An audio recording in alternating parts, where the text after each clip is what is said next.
Pada saat marah, kita sering sekali lepas kontrol, sehingga mudah untuk mengeluarkan kata-kata kotor, ringan tangan, atau mudah untuk memukul.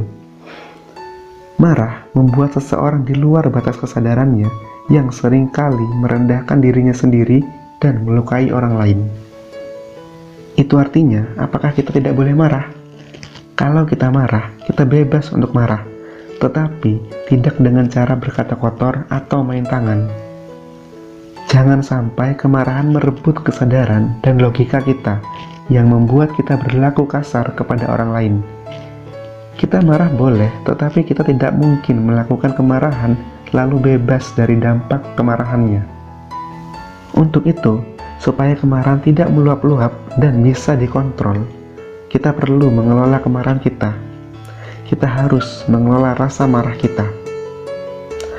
Mengelola adalah suatu cara untuk mencapai hasil yang lebih baik.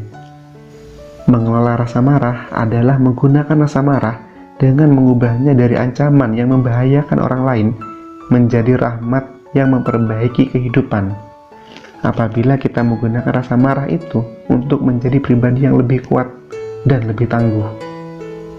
Marah biasanya timbul dari rasa tidak terima dengan kondisi atau pendapat orang lain, lalu tersinggung dengan perkataannya sehingga muncullah rasa marah. Nah, pertanyaannya adalah, apa yang membuat kita itu merasa marah? Apakah karena kita kurang bersabar, ataukah yang mereka katakan ada benarnya? Ada orang yang mengatakan kita beban, lalu kita tersulut emosinya dan marah.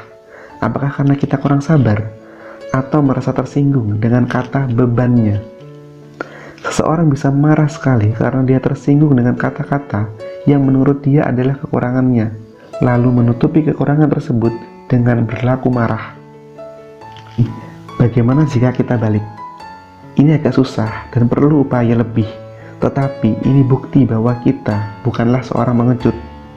Jika kita muncul rasa marah karena ada orang yang mengatakan kelemahan atau kekurangan kita, yuk kita balik. Jika kita marah karena kata beban, jadilah tulang punggung. Kalau kita marah karena kata bodoh, jadilah pandai, jadilah pintar. Kalau begitu, jika ada kata-kata yang membuat diri kita tersinggung, tetaplah merasa marah, tetapi jangan gunakan rasa marah itu untuk merendahkan orang lain, melainkan tantang diri Anda untuk membalikkan kata-kata tersebut. Jadi, orang yang marah itu sebenarnya sedang ditantang menggunakan diri terbaiknya. Kalau begitu, jika ada orang yang merendahkan diri kita, berlakulah dengan ramah, tetapi tetaplah marah di hati untuk merubah kelemahan Anda. Janganlah merusak diri atau merendahkan diri dengan ringan tangan, dan jangan melukai hati orang lain dengan perkataan yang kasar. Kita bebas untuk marah, tetapi tidak bebas dari dampak kemarahan yang liar. Apapun kemarahan kita, apapun penyesalan atas dampak dari kemarahan kita, hari ini jadilah pribadi yang lebih ramah kepada siapapun. Tetapkan diri menjadi pribadi yang gagah dan meminta bantuan Tuhan untuk penguatan. Apabila kita dicoba, selalu dicoba yang baik, dan apabila kita bereaksi, bereaksilah dengan cara yang membaikkan kehidupan.